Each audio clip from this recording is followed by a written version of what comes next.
A minha mensagem de hoje tem por tema a dor da remoção. Remover algo ou tirar algo de nossa vida que nos oferece algum benefício é muito desafiador.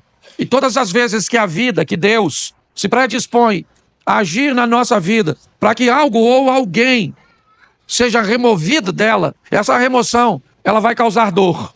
Por medo, por sentimento de posse ou simplesmente por conforto. Normalmente as pessoas não têm dificuldade, principalmente na igreja. Você quer colocar alguém num cargo, ninguém normalmente não te pergunta por que você está colocando essa pessoa no cargo. Aliás, ela é até perfeitamente capaz de entender que ela só está sendo colocada nesse cargo porque Deus a colocou naquele local. Mas se você precisar remover essa pessoa do cargo, normalmente ela quer uma série de informações, de justificativas para cujas quais ela está sendo removida, retirada de uma função. Porque na maioria das vezes, quando algo precisa ser retirado da nossa vida, essa remoção, ela vai nos trazer algum desconforto, alguma dor. Porém, nós precisamos entender que depois que sai da nossa vida aquilo que tem que sair, só então estaremos prontos para avançar para a próxima fase. Quando nós somos capazes de entender isso, fica mais suave, menos doloroso ver pessoas partirem, ver empregos ficarem para trás, ver situações cujas quais achávamos vantajosas, expressivas e significativas partirem. Às vezes sequer elas ficam por muito tempo, porque não é o nosso destino, é apenas uma fase da nossa vida. A Bíblia inúmeras vezes nos dá exemplos sobre isso. Quando nós vemos a história da mulher de Ló, o que ela tem? Ela tem um apego àquilo que está ficando para trás. Ela está sendo arrancada, removida de sua casa, de seus pertences. Ela só está saindo basicamente com a roupa do corpo. Então a dor dessa remoção, o apego àquilo que ela está deixando para trás, faz com que ela olhe para trás. Mesmo diante de uma ordenança de cuja qual ela não deveria fazer isso, ela faz desobedecendo. E sabe o que acontece? Ela não tem mais futuro. Ela é paralisada por aquilo. Aquela é uma situação que a paralisa. Mas, pastor, muitas vezes nós precisamos retornar, precisamos dar uma olhada assim, mas não precisa ser num looping onde você retorna onde estava. O movimento pode parecer o mesmo, nós podemos fazer isso numa espiral, onde você volta ao mesmo lugar que estava antes, somente não é na mesma altura. Volta, mas você sabe, quando um avião pequeno, ele precisa decolar num ambiente montanhoso. Você sabe o motivo pelo qual o avião do grupo Mamonas Assassinas colidiu com a Serra da Cantareira? Porque ele não tinha força suficiente para decolar como um jato. Não havia nele potência o suficiente para alcançar uma altura. O piloto deveria ter decolado utilizando um sistema de espiral. Decolaria mais baixo, então retornaria e ganharia altura para que conseguisse transpor aquele obstáculo, aquela serra. Quando a vida vai tirar algumas coisas de nós, e ela precisa tirar, e é isso que eu vou te mostrar em 3 exemplos, nós precisamos estar preparados para lidar com essa dor da perda, da separação, com a remoção de algo ou de alguém que precisa ser retirado da nossa vida, porque senão nós não vamos transicionar de fase. Há quanto tempo você não muda de fase na sua vida? Há quanto tempo coisas ruins não acontecem, mas também não acontecem coisas boas? Quando você vive num dinamismo, é lógico que nem sempre coisas boas vão acontecer. A dinâmica da vida traz consigo coisas ruins, mas coisas boas também acontecem. E nós vamos vivendo e crescendo, evoluindo. Mas se nós não soubermos lidar com essa situação, nós vamos ter problemas. O primeiro texto que eu quero usar é um exemplo disso num milagre. Segundo livro dos Reis, capítulo 4, verso de número 4. Põe para mim na tela, por favor. Segundo livro dos Reis, capítulo 4, verso 4. Depois entra em casa, fecha a porta atrás de você e dos seus filhos, e derrame o azeite em todas aquelas vasilhas, e ponha à parte as que forem ficando cheias. Preste atenção na exposição desse milagre, no que a Bíblia está narrando. O milagre está acontecendo, mas todas as vezes que uma botija de azeite se enche, o que essa mulher tem que fazer é retirar essa botija, colocar uma outra no lugar e colocar essa botija para trás. Então, enquanto essa está enchendo, Assim que essa enche, ela remove essa e coloca essa para que se encha. Me parece que a visão é basicamente a mesma. Aconteceu, está tudo certo. E agora, o que eu faço? O que aconteceu agora é passado. Eu tenho que voltar para o ambiente onde as coisas acontecem e não utilizar o verbo no passado. Eu tenho que entender isso. Nós não podemos ficar vivendo, né, a mesma estação o tempo inteiro. Então aconteceu, tá bom, foi bom ou foi ruim, passou, eu tenho que estar pronto para a próxima fase. Quando não lidamos muito bem com isso, nós podemos ter sérios problemas. E o primeiro é o pai da fé, Abraão. Preste atenção nesse texto, aqui, coloca Gênesis 13, verso 14. Gênesis 13, 14, dá uma olhada. 14, por favor, e não 4. Isso. O Senhor diz a Abrão, depois que Ló separou dele, ou se separou dele. Olha para mim. Ela tem 3 filhos. Abraão, Naor e Harã. Harã se casou e teve um filho chamado Ló. E logo em seguida, Harã acabou morrendo.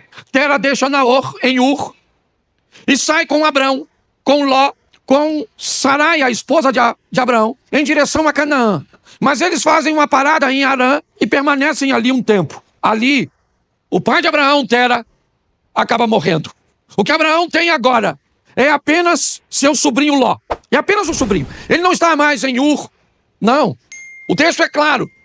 Todos os restantes, né, as pessoas restantes, acabam ficando em Ur. O único que está caminhando com Abraão é Ló. Quando Deus aparece a Abraão e diz, Abraão, sai da sua terra e da sua parentela, ele não está em Ur, ele está em Harã. Note bem, a terra dele não era Harã, a terra era Ur. Mas Deus está dizendo para ele, se ele está ali, naquele momento, aquela terra é a terra dele. Deus está dizendo para ele, ó, essa terra onde você está vivendo, ela é sua no momento. Ela é o lugar que você está. Ele já saiu, é verdade, de Ur. Seu destino era Canaã, mas seu pai parou em Harã, por motivo cujos quais eu desconheço, e acabou morrendo ali. E o que sobra para Abraão? Sobra Ló. Quando Deus diz, sai da sua terra e da tua parentela, a terra é Harã, e a parentela é Ló. Apenas um parente. E apenas uma solicitação de remoção que Abraão me parece que tem dificuldade de fazer. Por quê? Porque Ló era órfão? Provavelmente. Porque a terra cuja qual ele está agora não é Ur, não é um ambiente de Ló? Talvez. Mas o grande problema é a orientação e a ordem que Deus está dando a Abraão. Deixa. Está na hora de Ló sair de sua vida, porque só tinha ele, então não tinha outro. Note que é apenas uma coisa, e apenas uma pessoa. Mas olha o estrago, o atraso, o prejuízo que desobedecer uma orientação do Altíssimo pode trazer para a trajetória de uma vida. Por que Abraão provavelmente tem medo, insegurança de deixar Ló para trás? Porque se ele deixa Ló, o argumento dele vai se solidificar em Eliezer, o Damasceno. Já que ele não pode ter filho, pelo menos que ele deixe sua herança para um sobrinho, que ele o adotou, pelo menos é alguém de seu sangue. E parece que Abraão está preso nisso. Na hora de remover Ló é muito doloroso. Por quê? Porque ele é a minha segurança no que diz respeito ao futuro. Se não for ele, como é que vai ser? Pois é. Às vezes, quando Deus quer remover algumas coisas cujas quais somos apegados demais, sem ela não veríamos uma saída. O que eu vou fazer? Como é que vai ser? É a única coisa que eu tenho, é a única corda que eu tenho para me segurar. E Abraão leva Ló com ele. Ele não consegue se apartar de Ló. E eu confesso a vocês que fora a sensação de ver seu sobrinho enriquecer, Ló não traz mais nenhuma alegria para a vida e ministério de Abraão. Nenhuma. Se você for olhar a história, é só problema, é só dificuldade, é só adversidade. Até que chega um momento que Deus diz, Abraão, não tem mais como. E aí entra o verso, coloca o verso 13, por favor, desse texto. Ora, os homens de Sodoma eram maus e grandes pecadores contra o... Verso 14. Disse o Senhor, Abraão, depois que Ló se separou, ergue os olhos e olha desde onde estás para o norte, para o sul, para o oriente, para o... Vamos lá. Porque toda essa terra que vês, eu te darei a ti e a tua para... Preste atenção, isso só acontece depois que Ló vai embora. Olha só, Abraão era rico, sim ou não? Sim. Foi a riqueza e a prosperidade que fez com que os poucos recursos da terra não fossem suficientes para sustentar os 2 rebanhos. Há uma briga, um litígio entre os pastores de Ló. Então Abraão diz a Ló: escolhe para onde você vai. Escolhe. Decida para onde você quer ir. Note que Abraão não está preocupado com a direção. Ele está preocupado com a companhia. Enquanto Ló caminha para Sodoma e Gomorra, lembra o verso 13? O que tinha lá? Homens que viviam em grandes pecados. Abraão não. O caminho de Abraão era outro. A rota de Abraão era outra. Abraão estava disposto a andar com Deus. Era isso. Quando olhamos essa história, o que descobrimos? Que o pai da fé estava apegado e tinha dificuldade de se libertar de coisas. E aqui, de laços familiares. Entenda o que eu vou falar agora. O corte do cordão umbilical, o rompimento da sua vida para com a sua família, para viver a sua própria história, precisa acontecer. É importante que você entenda isso. Existe uma nova fase para você. E você precisa estar pronto a retirar ou a permitir que isso aconteça. Se dependesse de Abraão, ele não tiraria. Mas a prosperidade dos dois foram tanta que a terra está dizendo para ele: vocês não têm como viver juntos. Então ele diz: então você vai embora. E o texto diz que assim que Ló sai da vida de Abraão, Deus disse: agora levanta os teus olhos e olha. Agora dá uma olhada. Agora não há limite. Finalmente eu posso fazer na sua vida tudo aquilo que eu sempre quis fazer. Só não conseguia fazer antes porque você ainda estava aprisionado. É importante, eu não sei qual é a prisão ou aquilo que precisa ser removido da sua vida. Eu sei que tem coisas, e principalmente quando o assunto são questões familiares, principalmente. É romper com uma mãe para dar um outro nível para o casamento.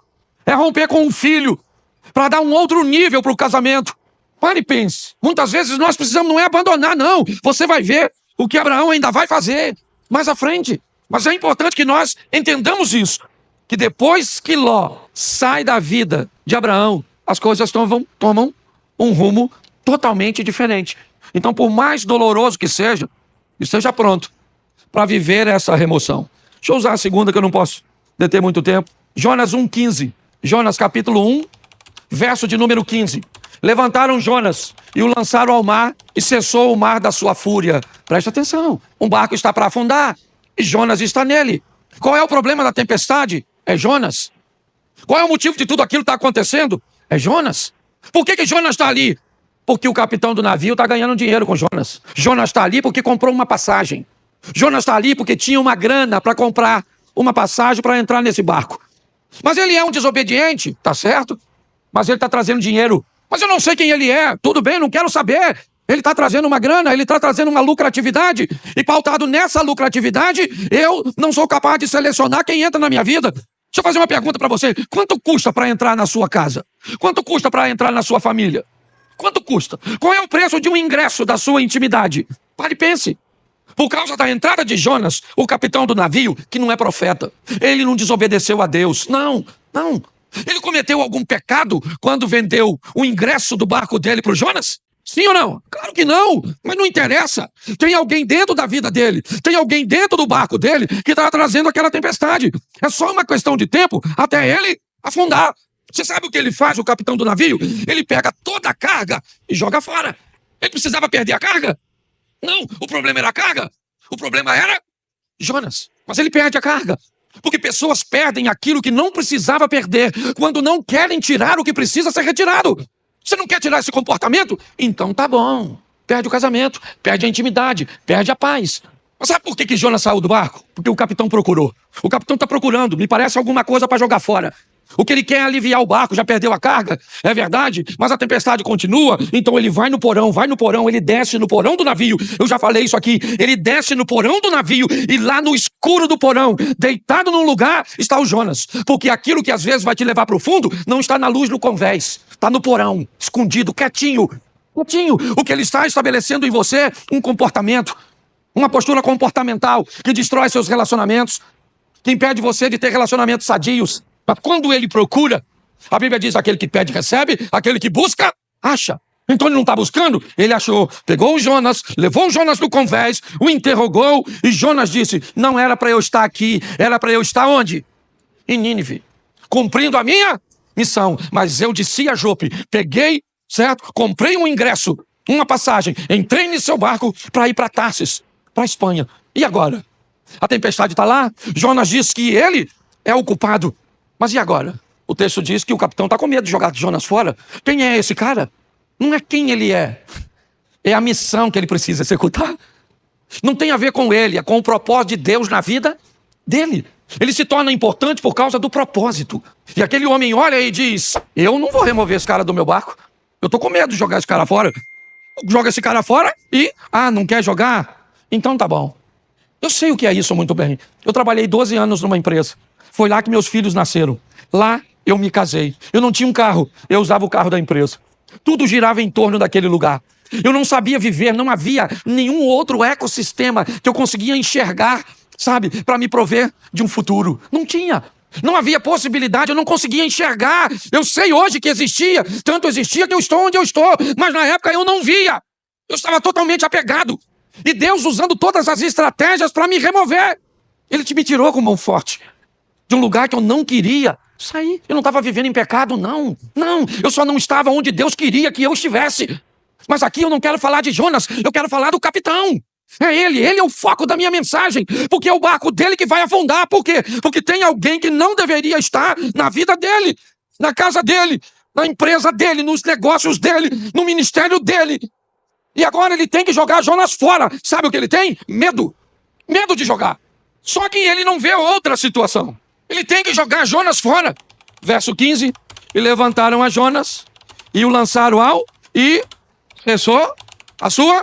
Aí ele foi lá, mergulhou no mar, pegou a carga toda, trouxe de volta para o navio e seguiu direitinho. Sim ou não? Não. Precisava ter perdido a carga se tivesse jogado Jonas. Sim ou não? Mas perdeu a carga porque não achou o Jonas. Então fala para quem está do seu lado. Acha o Jonas. Entendeu, querido? Acho que Deus está falando com alguma pessoa aqui hoje. Certo? Você nem tem barco, mas tem Jonas. Tá certo? Pastor, descobri hoje. O meu Jonas é o meu marido. Se Jonas é o seu marido, eu vou te dar uma notícia, dona. Foda. Porque tem gente, a turma que já tá brigando, né? Pastor, nossa, remoção. Nossa, podia sair morto, mas afogado serve. Você tá rindo, mas o assunto é sério.